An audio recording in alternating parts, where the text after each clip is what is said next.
Hey everyone, and welcome to The Explainer. I am absolutely thrilled to have you here today.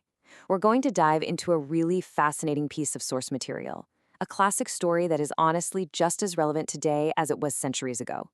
We're looking at the tale of Tenali Rama and the Expensive Watch. We're going to break this narrative down step by step, analyzing the psychology of deception and the downright brilliant logic used to uncover it. So get ready, because this is literally a masterclass in critical thinking, disguised as a simple fable. So how do you catch someone's lie? Seriously, take a second to really think about that. When someone looks you right in the eye and tells you something with absolute certainty, what's going through your mind?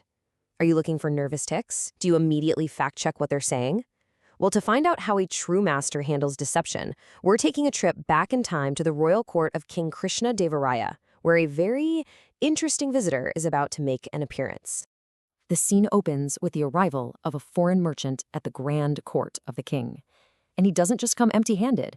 He brings with him this incredibly unique, beautifully crafted watch. Now, you gotta remember, in the context of a royal court, gifts are super common. But this merchant, he goes way out of his way to present this watch not just as some everyday trinket, but as an absolute marvel of craftsmanship. He wants the king's full, undivided attention, and he certainly gets it. Now just consider the sheer scale of the stakes here. 100 gold coins. That is the value the merchant slaps on this watch. By attaching such a massive, exorbitant price tag to the item, he immediately elevates its perceived status, right? He's anchoring the king's expectations. It's not just a watch anymore. It's a high-stakes luxury asset. And as we all know, when the price tag is that high, human psychology kind of tricks us into believing the quality must be equally flawless. But he doesn't stop at the price. He looks right at the king and says, "Your Majesty, this watch is so unique that you won't find another like it in the entire kingdom." You see what he's doing?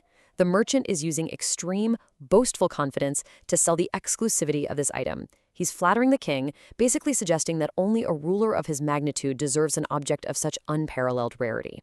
The king, completely captivated by the pitch and the sheer beauty of the watch, accepts it and places it securely in his royal chambers. But then, the plot thickens. After just a few days of sitting in the king's chambers, this supposedly flawless, incredibly expensive watch just stops working. It goes completely dead. The mystery builds instantly. I mean, how could a masterpiece of such high value break down so quickly? Naturally, the king does exactly what the merchant probably anticipated. He summons the foreign merchant straight back to the court to fix it. So the merchant arrives, inspects the watch, and delivers his diagnosis along with his price: 50 gold coins. I really want you to pause and appreciate the sheer audacity of this demand.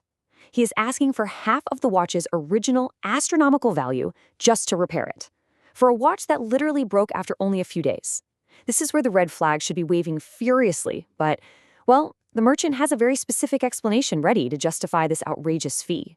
The merchant's excuse here is absolutely crucial. He claims a very rare part inside is broken. This is a classic psychological maneuver. He's introducing the concept of artificial scarcity. By claiming the broken component is exceedingly rare, he creates a massive sense of urgency and justifies that 50 gold coin price tag. He's totally relying on the king's lack of technical knowledge about the watch to push this steep fee through without a single question. Let's step back for a second and look at the big picture. What we're actually seeing is the anatomy of a highly calculated scam. Step 1.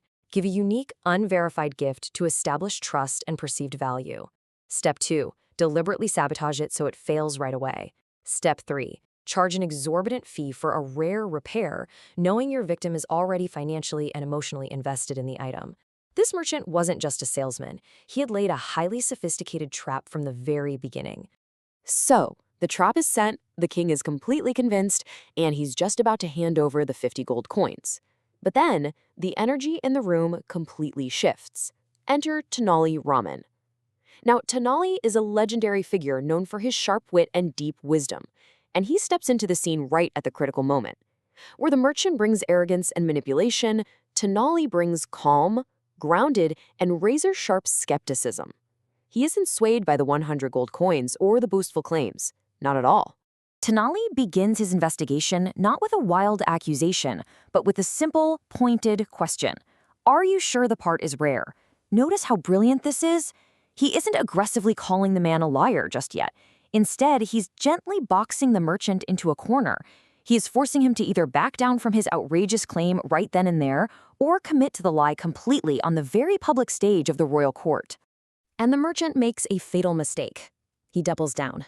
He looks right at Tenali and swears absolutely that the part is exceptionally rare and is only available abroad. The merchant's ego and his greed prevent him from seeing the trap Tenali just laid for him. By overcommitting to this fabricated story with such absolute certainty, he leaves himself zero room for error. And honestly, that is exactly what Tenali was counting on. What happens next is just pure theatrical genius. Tenali takes the watch in his hand. He doesn't call for tools, he doesn't pry off the back panel to look inside. Nope.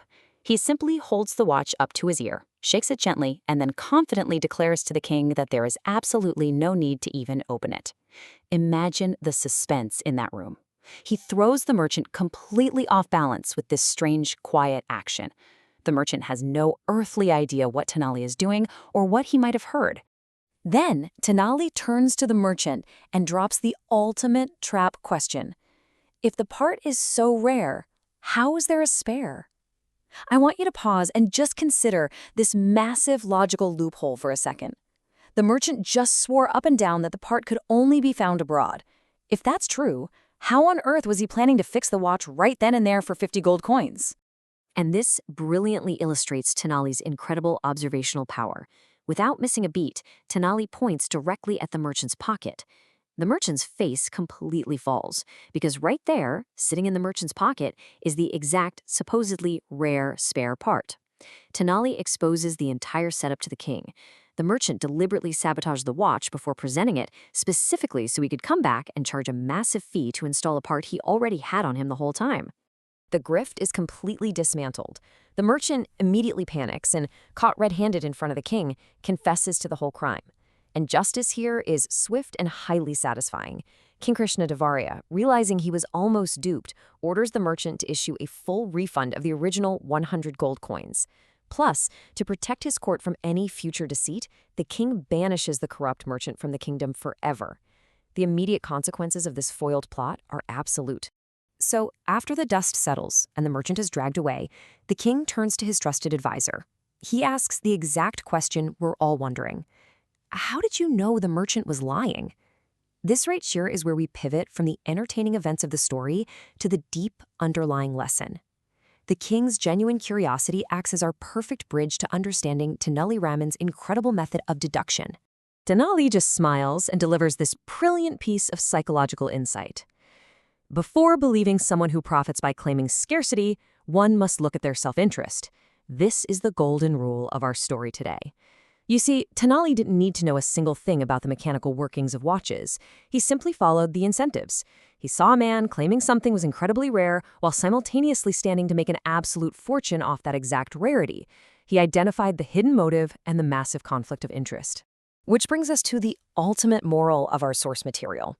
On one side, we have words spoken with absolute confidence. The merchant had an abundance of this, right? He was bold, he was assertive, he was super persuasive. But on the other side, we have evidence and logic. Tenali teaches us that we should never, ever accept a bold claim as truth simply because it's delivered with extreme confidence. We've got to always weigh those claims against hard evidence, rational thinking, and logical consistency. And that leads us perfectly to our final thought. The court of King Krishnadevaraya might be firmly in the past, but the merchants of today, they're everywhere. We're constantly bombarded with exclusive offers, rare opportunities, and wildly confident people trying to sell us things based on artificial scarcity. So I'm going to leave you with this to think about. When someone stands to profit from your belief in their story, how do you verify the bold claims made to you every single day? Are you just listening to the confidence, or are you looking for the spare part in their pocket? Keep your eyes open, keep analyzing, and I can't wait to explore more fascinating concepts with you next time.